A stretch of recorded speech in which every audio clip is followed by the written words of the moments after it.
Okay, magandang araw. Kahapon, pumunta kami ng farm, doon sa farm namin. Tapos, may nakita kaming kamuting kahoy. May nabalitaan sa amin dito sa Bicol na may namatay na binatilyo na kumain daw ng kamuting kahoy at namatay siya. Napansin ko may kakaiba dun sa kamuting kahoy. Yung kamuting kahoy na unang nakita ko is yung mga tangkay niya medyo maliliit tapos nagkakasanga-sanga po siya. Pero alam kong kamuting kahoy yun kasi yan yung tinanim namin sa farm. Binigay ni daddy yung mga pantanim. So kami yung nagtanim doon. Pero yung lumaki na siya, hindi siya tulad ng mga nakikita kong kamuting kahoy or yung mga madalas kong makita dito sa amin sa Bicol na kamuting kahoy na pula yung tangkay.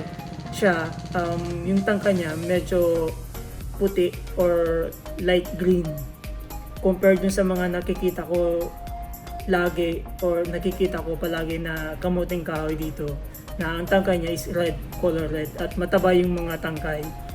Yung kamuting kahoy na tinanim namin medyo maliit siya, tapos pero nung hinukay namin siya, yung mga bunga niya mga malalaki. Ang pinagtataka ko lang kung bakit yung kamuting kahoy is may bunga siya. Mamaya papakita ko dito yung video yung paano namin siya nakita. Ito guys, may papakita kami. Di namin alam kung ano siya, kung kamuting kahoy talaga o ibang variety ng kamuting kahoy. Pakita mo yung yung bunga. Yung bunga, dito, may bunga. Ikaw first time mo makakita ng Oo naman, oo. Ngayon lang kaya nakita ko, may bunga. Ayan, kamuting kahoy siya. Akala namin kamuting kahoy. Pero di ko lang sure guys. Mag-comment kayo kung ano talaga to. Oo, May bunga siya. Oo. O baka talaga kamuting kahoy siya, ibang variety. Ibang variety niya, pwede. Ngayon, tingnan natin kung anong laman, kung may bunga. Bunga. Okay. Habang nag-ano po kami, naggagabi, naglilinis dito. Ayan po yung laman niya. Ito po yung walang laman. Wait Ay, hindi ba yan? naputol eh. Ilang Ako anong Kung laman? anong laman? Ba, ginto. baka ibang kamuting kahoy, baka baka ang masakit, kamutin log kaya. Kumbaga, Crossbreed. Kami po, hindi po kasi kami expert sa farming. So, Ay, yung ayan yan. Sabi siya gano'n eh. Oh. Kamote. kahoy. Sige, Kamuting kahoy. Tanggalin na. Tamagyan man lang yan. Tigok na yan. Oh, sabi siya gano'n eh. Galing ibang bansa. Pidi. Ay, kamuting kahoy nga. Oh, sabi ko sa emo eh. Ano mo? Yan, bagag mo. Oh. Kamuting kahoy siya. Kamuting kahoy, baga bilo. Oh? Kaya na, ano tayo sa kani? Yung bunga. Baka yan talagang niya, bunga. O may bunga talaga. First time po First time mo makakita na. First time kani, Will. Oo. First time mo Oo bin. naman, yes. Tapos yun nga guys, yung kamuting kahoy, may mga bunga siya. Na first time ko na makita yun. Na ang pantanim lang niya lang is yung body niya or yung branch niya. Yung katawan mismo ng kamuting kahoy. Yun nga, nagulat kami na nakita namin may mga buto yung kamuting kahoy. Color green siya, maliliit. Parang jolen, kaliliit. Nung una ko makita, sabi ko, baka hindi to kamuting kahoy, baka hindi to yung tinanim namin noon. So, nagtaka kami na nung binunot namin yung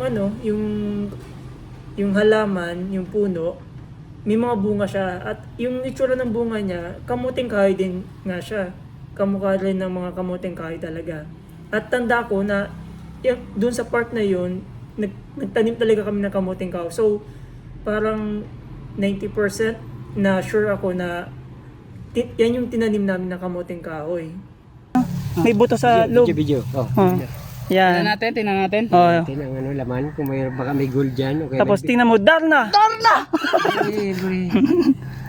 Oh. Ay, Hindi siya. Mismong mismong buto na. Buto na mismo.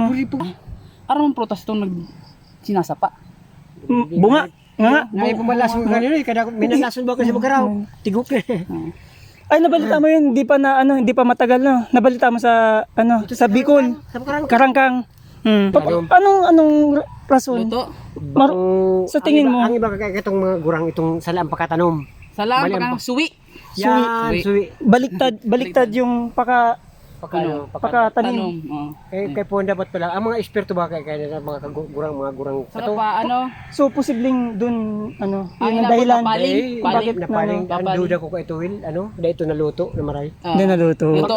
O baka may ubak pa to, kuya. Ano, may ano ba yan? Hindi naluto. Ang ano kaya, ang kamuting kayo talaga, pag dahil mo niluto yan, pwede kang mapaling talaga. Paling yan. Mapaling ba kaya? Pero ang bulungan kaya? Paling po sa Bicol, yung parang nahihilo. Oo, nahilo. Siguro di kinayanan ng bata. Oo, mo baga ang ano, mo ang dahon. Kaya po mo baga ang pugaon. Yan, kaya po kayo ng Pero may bulong man kayo, kuya. May gamot. Oo. Ano? Asukar. Asukal. sukar. Ayun. Pero hindi natin sigurado yun ha. Hindi natin sigurado kung may mahilo man. Talaga no? Iya, asukar. Dapat palang pili ito na pinakakanya. Tutunawan mo lang siya, papainom mo siya para... Oo. So guys, siguro baka hilaw yung pagkagawa ng kamuting kahoy na niluto. Kaya nalason. Tapos sabi na pinagiling baga dato. Ayaw, pinagilin. Tapos siguro baka siyempre baka birthday na ba madali. Oo. Dahil Madali, galing ng niluto. luto, sa talagang babadali. Dahil yung tanang ngayon ito parang gulping makarakan. Pig madali si pagluto. Ang baka pagluto baga kaya po luto yan. Luto talaga dapat. Hindi pwede na yung luto. Maski baga sa mga mga dahon. Oo. Kaya po lutong-luto yan.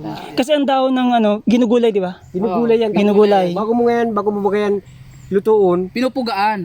Pinupugas sa asin asin. mo asin. Asin, Bago mo pupugaon. Dito sa Para- Bicol, ano siya, ginuguta. Guta ba? Guta ano? Oo. O guta. Parang Guta sa Tagalog, gata. gata. Parang ano siya, parang natong din na ano, o parang yung gabi. Yung variety na kamuting kahoy na kilala kong or lagi kong nakikita na kamuting kahoy, yung red, yung tangkay niya, yun talagang alam kong kamuting kahoy.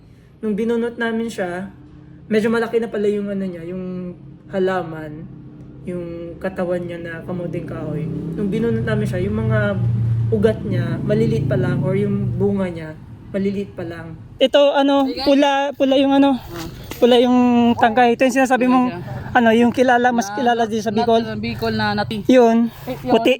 Puti. Yan, o, puti yung ano niya. Hmm. Okay, kukunin natin yung ano, Laman. laman. Okay.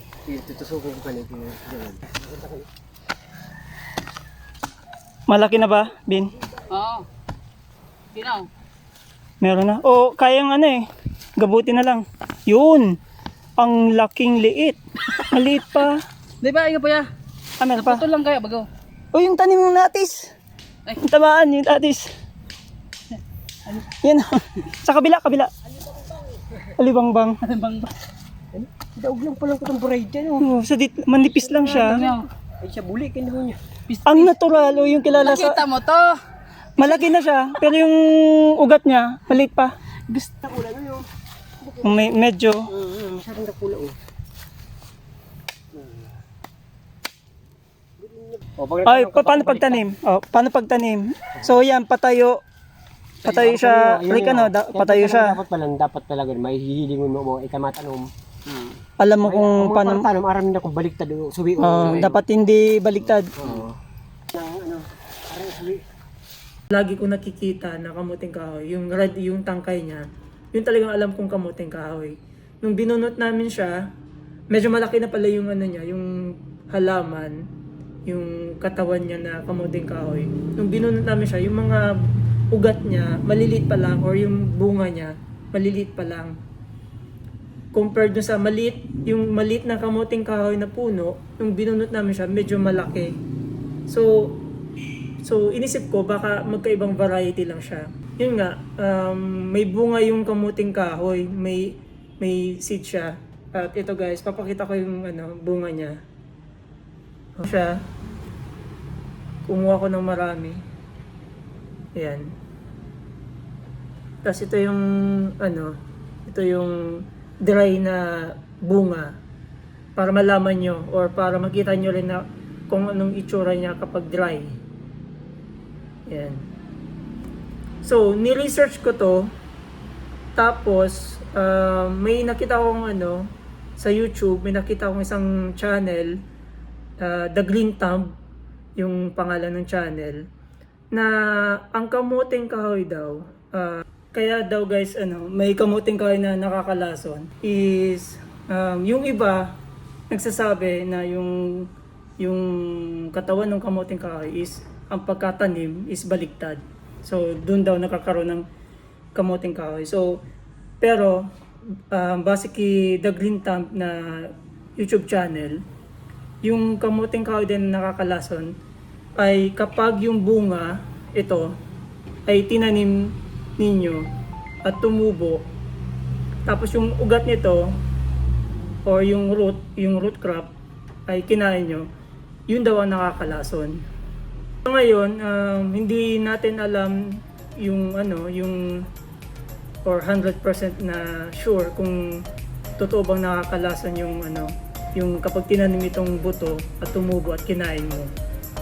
Pero salamat na rin sa The Green Thumb YouTube channel kasi binigyan tayo ng kaalaman para makaiwas dun sa kamuting kahoy na nakakalason.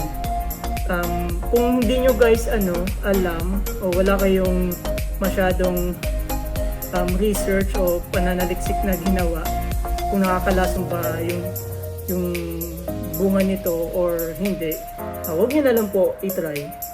So mag-research muna po kayo bago nyo kainin. So yun lang guys, salamat sa panonood.